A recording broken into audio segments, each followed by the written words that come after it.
थे। भगवत प्राप्ति कठिन नहीं, कठिन है ये गलत संबंध त्याग करना, सबकी ममता ताग बटोरी। बहुत ध्यान से सुनना, कह रहे कि भगवत प्राप्ति या भगवत प्रसन्नता के लिए ये जो हम कह रहे हैं उसे स्वीकार कर लो, सब ठीक हो जाएगा। प्रभु श्री हरि का रोज चरणामृत सेवन करो।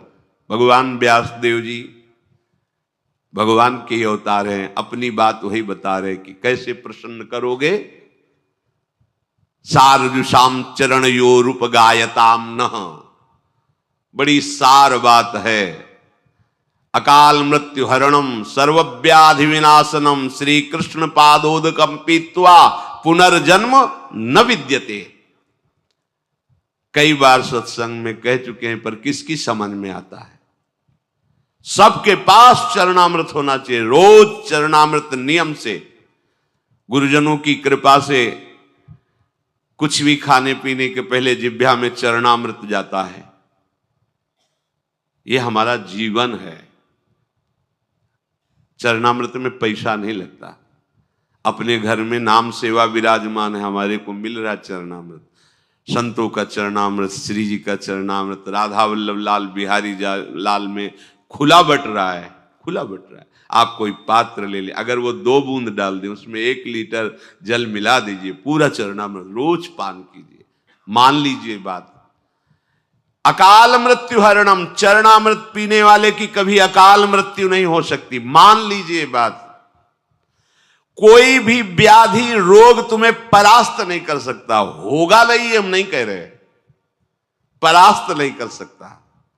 रोग होंगे, परेशानियां होंगी, पर आप परास्त नहीं होंगे। श्री कृष्ण पादोदकम पीत्वा पुनर्जन्म न विद्यते।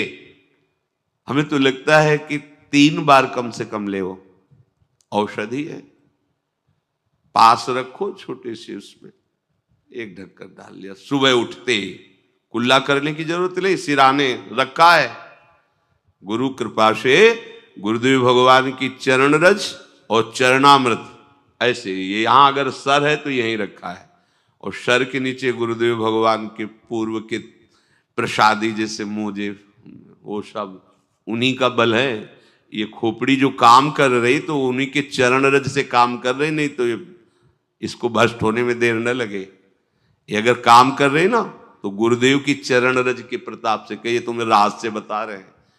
अगर वृंदावन की रज तुम्हारे सिराने रखी है तो बुद्धि तुम्हारी माया से ग्रसित नहीं होगी।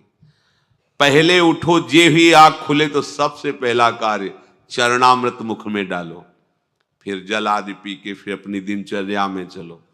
दोपहर में फिर शयन 1 ढक्कन चरणामृत विश्राम। रात्रि में से 3 बार लो, नहीं ले से 1 बार तो लो ही चरणामृत। नियम सब लेते हैं चरणामृत। हाँ, आज से नियम बना लो कि रुपया रखना जेब में भूल जाओ, भले अगर कहीं बाहर जा रहे हो, पर चरणामृत तो वृंदावन की रज मत छोड़ना, पास रखना। भगवत प्राप्ति आपकी जेब में है। अगर वृंदावन की रज आपकी जेब में है, चरणामृत आपके पास है, कैसे तुम छोड़ देते हो? कैसे छोड़ देते हो? अरे हमारी जीवन जीवनी है, संजीवनी बूटी है।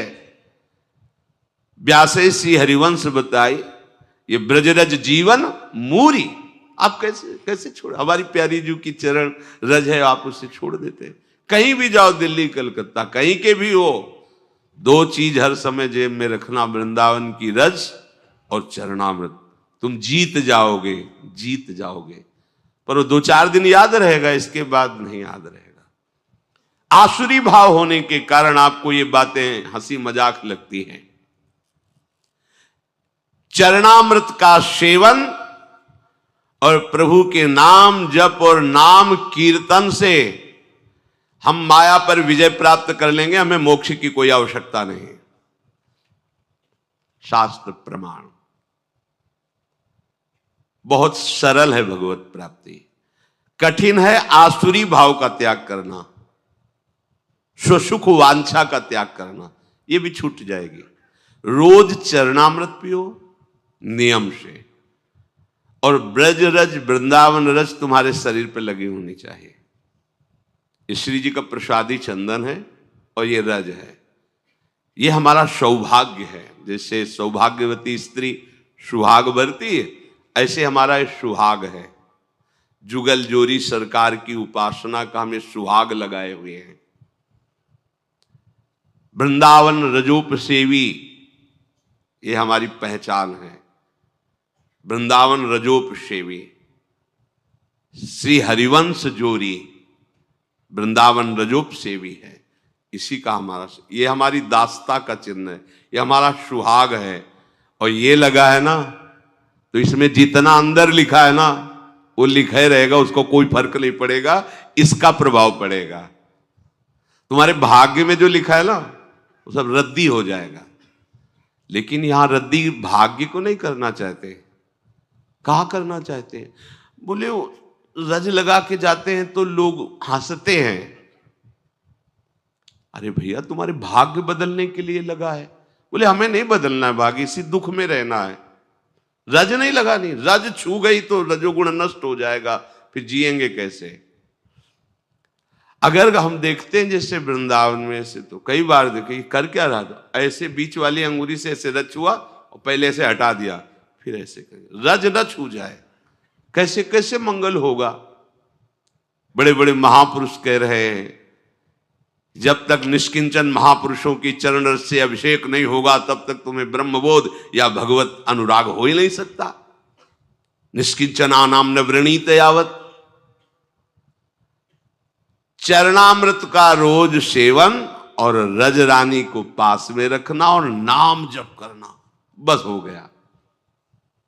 उसी को तो भगवान कह रहे हैं अभ्यास योग युक्तेन।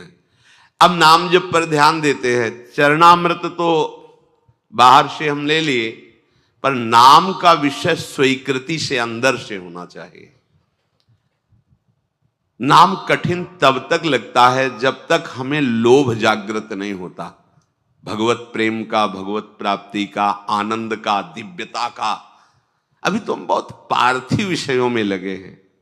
कहाँ हो तुम भाई, कहाँ हो? कैसे तुम्हें नाम में प्रीति होगी, कैसे धाम में प्रीति होगी, कैसे भगवत प्राप्ति होगी? क्या चाहते हो? यही समझ में नहीं आता कि तुम्हारी चाहत क्या है। अरे भाई, इस चाहत को मिटाने के लिए हम भगवत मार्ग में बढ़ रहे हैं। कोई चाह नहीं, जाहिल चाहिए कबहू कुछ तुम सन सहज सने। और ये इसी जन्म में हो सकता है, अन्य योनियों में नहीं हो सकता। नाम जप के लिए अभ्यास बहुत आवश्यक। कल एक उपासक, इसलिए उपासक शब्द लगा देते हैं कि अब जब तिलक लगाए हो, कंठी बांधे हो, तो हम तो उपासक ही कहेंगे, आप जो हो। अरे 20 साल से भजन कर रहे हैं, हमें तो कुछ, फिर हमें गुस्सा लगती है हमारे ने, प्रभु की तुम उपासना का, भजन का अपमान मत कीजिए। 20 साल चलनी में गैया दुहे, दोष दैव को दे। कैसी कैसी तुम्हारी बुद्धि? काल ही कर्म ही ईश्वर ही मिथ्या दोष लगाए। 20 साल भजन। अरे हम कह रहे बिल्कुल भजन की आवश्यकता नहीं। तुम अभी मार्ग ही नहीं जानते अध्यात्म का। अगर आप अपने आप में स्थित हो जाओ तो आपका स्वरूप ही परमात्मा स्वरूप है। क्या किसका भजन करना? आओ, 3.5 हाथ के शरीर में तुम रह रहे हो, अपने को नहीं जान रहे हो, दोष दे रहे हो भगवान को। बिल्कुल भजन की आवश्यकता नहीं, क्योंकि आपका स्वरूप ही परमात्मानंद है। आपका स्वरूप ही आत्मा में। लौट अपनी तरफ। बड़ा ज्ञानी बनता है, बड़ा प्रयत्नशील बनता है, तो हट त्रिगुण शरीर से अपने स्वरूप में कोई भजन की आवश्यकता नहीं। तभी तो कहा बोधजन्य को किसी भजन वृत्ति की जरूरत है क्या? वो तो स्वात्मा राम है, वो तो भगवत स्वरूप है। उसकी एक एक स्फुरणा केवल भगवान ही होते हैं। कहां लौट रहे हो? तो आ संबंध में, संबंध की हो, स्त्री पुत्र परिवार दे भोग ममता, तो फिर क्रिया में सही चल। हाँ, क्रियाएं हो रही हैं शुद्ध, अधर्म आचरण, जहां जैसी वृत्ति गई, जहां जैसी, तो भी कुछ हाथ में है नहीं हो, आप दोष दे रहे हो भजन का। 20 वर्ष हो गए भजन करते और अनुभव में तुम्हें कुछ नहीं आया। मेरी समझ में नहीं आता। मेरी समझ में इसलिए नहीं आता कि उससे बात करो जिसने कभी भजन किया ना हो, तो तुम्हें कहेगा ऐसा। यहां जीवन ही भजन है, यहां आहार ही भजन है। कैसे तुम्हें बताएं? श्वास ही भजन है। भजन की कभी निंदा मत करो। तुम अपनी कमी को देखो। भजन नामामृत है। देखो ना, हरिवंश महाप्रभु पाए राधा नाम का स्वाद तो कह रहे राधा नाम सुधा रसम रसी तुम जिह्वास्तु में विह्वला। तुम्हारी जबान में पित्त बढ़ने के कारण करुआहट है तो तुम्हें मिश्री भी कड़वी लगती है, तो पित्त का समन भी वो मिश्री ही कर देगी, पर नियम से पाते रहो। 20 साल नाम जप, कैसी बात कर दी 20 साल। अरे साल 2 साल भूत प्रेत के मंत्र जप कर लो तो सिद्ध हो जाओगे, वो भूत तुम्हारे पीछे टहलेगा। और पंचभूतों की रचना करने वाला ईश्वर 20 साल से तुम जप कर रहे हो, तुम्हारी समझ में नहीं आया, तुम्हें गुरु नहीं मिला, तुम्हें मार्ग नहीं मिला, तुम मनमानी आचरण करते हो, भगवत विरुद्ध आचरण करते हो, 2-4 माला घुमा लेते होगे तो समझते हो 20 साल से भजन कर रहे हैं। भजन को आप कलंकित मत कीजिए, भजन ऐसी वस्तु नहीं। भजन ऐसे फिर भी कहते तुम्हारा परम कल्याण होगा अगर 2-4 माला भी कर रहे हो, आज नहीं तो कल समझ में आ जाएगा। अभ्यास भजन का जो श्री भगवान कह रहे हैं, आप अपनी जिह्वा से तो नाम का जप कर रहे हो और इंद्रियों से अधर्माचरण कर रहे हो, कैसे तुम्हें अनुभव में आ जाएगा? कैसे अनुभव आ जाए? पूरे घड़े में एक छेद कहीं कर दो, वो कभी नहीं भरेगा, कभी नहीं भरेगा। अगर आप भजन का आनंद लेना चाहते हैं तो फिर वही बात आ गई, आसुरी भाव को छोड़िए, गंदी बात को छोड़िए। जो अधर्माचरण करते हुए भजन की सिद्धि प्राप्त करना चाहता है, या तो वो मूर्ख है और या तो माया के द्वारा ठगा गया। ऐसा नहीं है कि तुम पापाचरण करते रहो और भगवत अनुभूति हो जाए, नहीं है ऐसा। आसुरी भाव त्यागे बिना आप भगवदानंद की तरफ नहीं बढ़ सकते। देख लो न, करके देख लो। अपने लोग सोचते हैं पापाचरण करेंगे, नाम में बड़ी सामर्थ्य हो, पाप नष्ट कर देगा, है पर तुम ये डबल पापाचरण कर रहे हो। एक तो मनमानी अधर्माचरण कर रहे हो, दूसरे ब्रह्मास्त्र का प्रयोग मच्छर मारने के लिए कर रहे हो। ये नामापराध भी तुम्हारे ऊपर लागू हो जाएगा। अरे जिससे छूटने के लिए हम कोशिश करें उसी को तुम पकड़े हुए हो, क्या है? अज्ञान वृत्ति है। अपने लोगों ने जानते हो कैसे अभ्यास किया है? 2 मंत्र का एक साथ, आपको हंसी लगेगी। अगर ऊपर मंत्र चल रहा है गुरु प्रदत्त तो नीचे नाम चल रहा है दूसरा, ऐसे मन को बांधा गया है कि सेकंड के लिए भी विचलित ना हो पाए। सेकंड के लिए, जैसे यहां वृंदावन बलराम से पूछ ला, शाम के जाते थे जब कभी मिलने तो घंटा घंटा 1.5 घंटा ऐसे खड़े रहते थे। हम पद्मासन लगाए बैठे, जब कभी आंख खुलती तो कुछ फल आदि रखे या जो कुछ मीठा बाबा पा लेना है। बहुत कृपा पात्र श्री जी का है, जब कोई पूछने वाला नहीं था तब वो नियम पूर्वक कहीं ना कहीं से रात्रि में एक बार तो पवाने की कोशिश करता ही था। तुम्हारे पास सामर्थ्य है, एक मंत्र चल रहा है पीछे नाम चल रहा है, नीचे नाम, मंत्र को देख रहे, नाम को सुन रहे, कहां भागने का मन को अवसर है। चीख मच जाती थी हृदय में, रो पड़ते थे चिल्ला के। अभ्यास कौन सा कर रहे हो तुम? नाम इधर चल रहा, विषय चिंतन उधर चल रहा, भोग क्रियाओं का सुख ले रहे हो और ऐसे चल माला ऐसे घूम रहा है। कहां हो तुम? अंगुली में माला घुमाने से भगवत प्राप्ति नहीं होती। चिंतन तुम्हारा कहां चल रहा है? चिंतन कहां चल रहा है? जबान से व्यर्थ की बातें करते हो, झूठ बोलते हो, निंदा करते हो, प्रपंच करते हो, नाम सिद्ध हो जाएगा। नाम का आनंद तुम्हें, नाम दाता नाम जापक इनके अपराध कर रहे हो। नाम दाता की निंदा, नाम जापकों की निंदा, तुम्हें नाम सिद्ध हो जाएगा, नाम का लाभ प्राप्त हो जाएगा। कभी देखो करके ऐसा। ऊपर मंत्र लिख रहे हैं, अभी तो एक ही में तुम्हारी बुद्धि नहीं लगेगी कि मंत्र ही पूरा लिख ले। मंत्र चल रहा और नीचे नाम चल रहा है। ऊपर मंत्र चल रहा है जब संन्यास सही उपासना में, नीचे शाम सदाशिव शाम सदाशिव शाम सदाशिव। मंत्र एक सेकंड के लिए हटने का समय नहीं, न भूख की चिंता न प्यास की चिंता। तब तदाकार वृत्ति। कहां? तो 5 मिनट बैठ के कभी करो, करके देखो कैसा लगता है। आग लग जाएगी। डबल चला के देखो, राधा बाबा चलाए, उनके जीवन में देखा है। कोई भी महापुरुष, इस मन को ऐसे नहीं बंदी बना लिया जाता। हर उसके भागने के हथकंडे पर हर हथकंडा सीखा।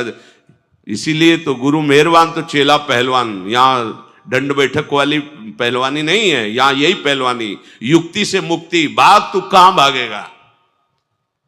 वो मन नहीं लगता।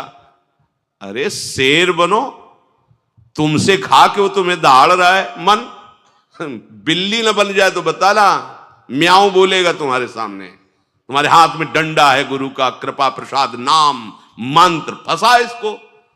नाम जप में कोई श्रम नहीं है, बस लोभ जगना चाहिए, नाम का लोभ जग जाए। पूरी पूरी रात एक ही करवट में व्यतीत हो गई है,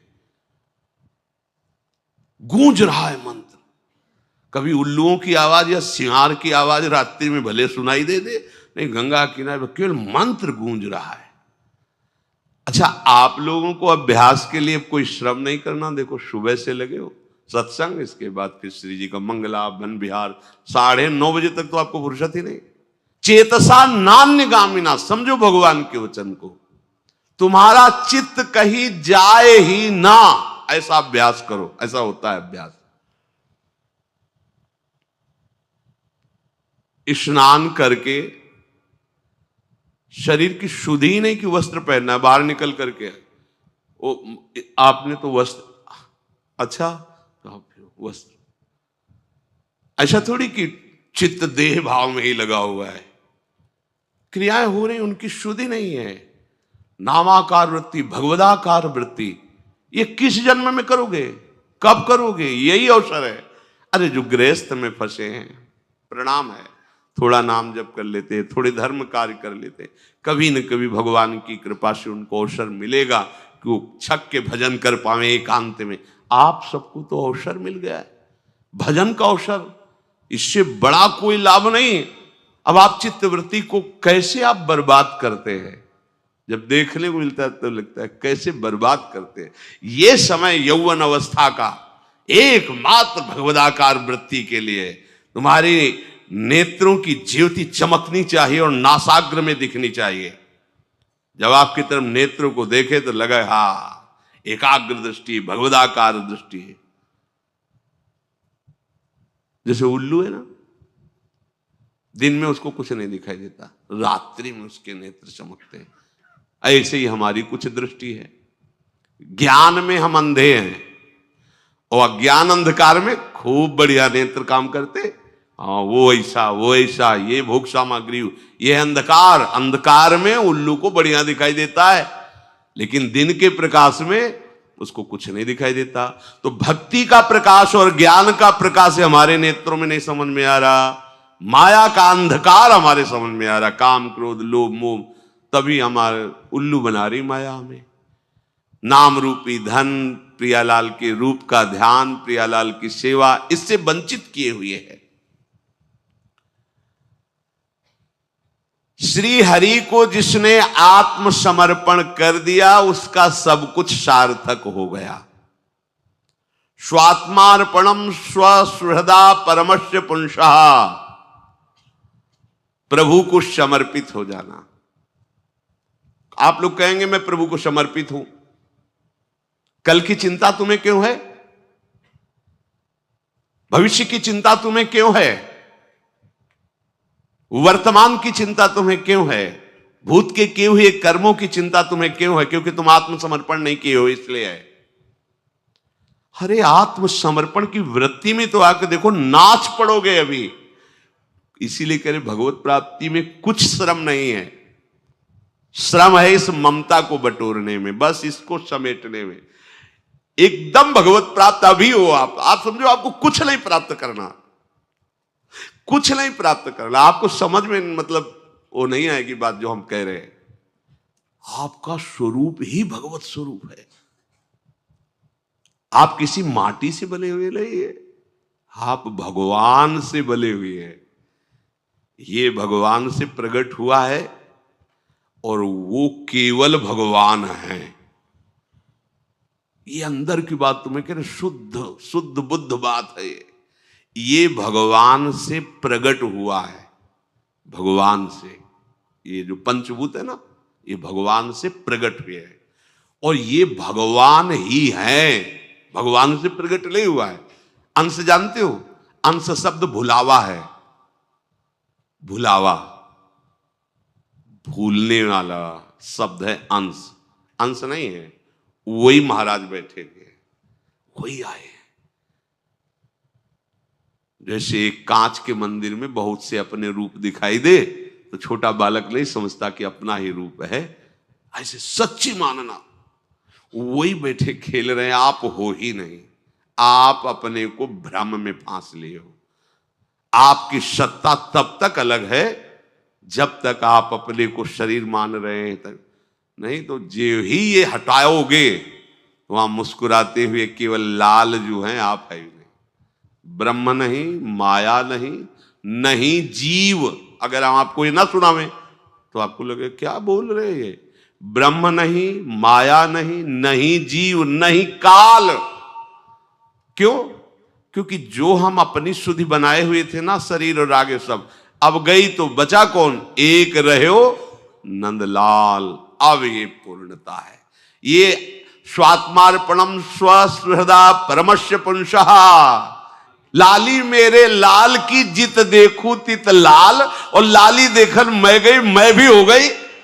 ये बात, हाँ ये बात, लाली मेरे लाल की जित देखूं तित लाल, और लाली देखल मैं गई तो मैं भी हो गई। ये खास बात है। आए ना मैं भी हो गई। ही में न जान परे कान है कि प्राण है, कान भय प्राण में, प्राण भय कान में, ही में न जान परे कान। कौन बचा? कौन बचा? लाल, लालजू महाराज। एक रहो एक प्रभु। तुम्हें कुछ प्राप्त नहीं करना, तुम भगवत स्वरूप हो, बस ये राग छोड़ लो। अब ये हमारी बात, तुम्हें कुछ प्राप्त नहीं करना, ले बयास भरोसे कुंवर को। जा कहां रहे हो तुम? पीछे पीछे किनके डोल रहे हो? भोगों के, विषयों के। अरे धिक्कार, बात समझ। अगर क्षुद्र भोगों के लिए तू जा रहा है तो तू किनका दास है, गुलाम किनका है? कोई यहां दास नहीं है, यहां केवल स्वामी का ही स्वामित्व है। और हमारे स्वामी किसी को दास बना के नहीं रखते। हमारे स्वामी का स्वभाव है, अगर तुम दासत्व में हो तो तुम्हें वो स्वामी बना देंगे। देख लो ना, रथ हाँक रहे हो, बैठे स्वामी बने, पैर दबा रहे हैं, लंगोटी धो रहे हैं, ये स्वामी है। दासत्व का भाव रखोगे तो स्वामी तुम्हें स्वामी बना देगा। बचोगे ही नहीं, तुम्हारा अस्तित्व ही नहीं रहेगा, अपने में समेट लेगा, मिला लेगा और मैं बना देगा। मैं शुद्ध ब्रह्म, शुद्ध श्री कृष्ण। आत्मसमर्पण नहीं कर पा रहे हो, आत्मसमर्पण केवल बातें बना रहे हो, हम शरणागत हैं, हम आपके हैं, नहीं कर पा रहे हो। अन्यथा सबके सब साधन निरर्थक हो जाएंगे यदि आत्मसमर्पण नहीं हुआ। शास्त्र है, बहुत बढ़िया चांस है। कैसे? अब ये कोई खीर तो है नहीं कि बना के खवा दे तुम स्वस्थ हो जाओ, पुष्ट हो जाओ। बस समझा ही सकते हैं, उपाय बता सकते हैं। स्वीकृति आपकी, आप स्वीकार न करो तो क्या कर सकते हैं? कुछ नहीं, केवल अपना अस्तित्व हटा देना है। जोई जोई प्यारो करे सोई मोई, परमानंद में मगन। नहीं मान रहे। हमें तो बहुत आश्चर्य होता है कि आज्ञा स्पष्ट रकील खिंची हुई, इधर नहीं जाना, पर वो कह रहा है कि तुम्हारी एक नहीं सुनेंगे। तुम कहोगे नहीं जाना, तुम इधर ही रहेंगे। अब हम कैसे कह सकते हैं? इसीलिए भगवान के अवतार हुए, महापुरुषों के अवतार हुए, पर अपने लोगों का कल्याण नहीं हो पाया। क्योंकि हम लोग ऐसे ही हैं कि इधर जाना नहीं तो उधर ही खड़े रहेंगे, हम इधर आएंगे ही नहीं। ये स्वभाव उल्टा, आसुरी भाव। जिन्होंने प्रभु के अनन्य प्रेमी अकिंचन भक्तों की चरण कमलों की धूल से अपने को नहला दिया है। एकांति नाम भगवतस् तदकंचना नाम पदारविंद रजसा लुप्त देहिनाम स्यात्। बड़ी भारी बात। एकांति नाम, जो भगवान के चिंतन में निरंतर डूबे हुए हैं, उन महात्माओं की चरण धूल में जिसने अपने को स्नान करा लिया, वही आत्मसमर्पण कर पाता है। अब आप धूल ही ढूंढोगे कि भैया स्नान करना है, धूल से। धूल का तात्पर्य है आपको अत्यंत दैन्य होकर उनकी आज्ञा में रहना है। देखो, हम जो बात कह रहे हैं उसको अंतर से समझो। धूलि का तात्पर्य लौट जाना नहीं कि अभी लौट गए तो तुम्हारा आत्मसमर्पण हो जाएगा। धूलि का तात्पर्य है कि चरण धूलि मतलब चरणों के एकदम नीचे है वो। चरण धूलि चरण पड़ने पर नीचे ही तो रहती है ना। अर्थात तुम इतने दैन्य हो जाओ कि उनके चरण तलवे हो। तुम्हारी कोई भी इच्छा, कोई भी बात कुछ नहीं, उनकी बात है, उनकी आज्ञा है, उनकी इच्छा है। इससे हो क्या हो जाएगा? हरि से आत्मसमर्पण, प्रियाजू से आत्मसमर्पण।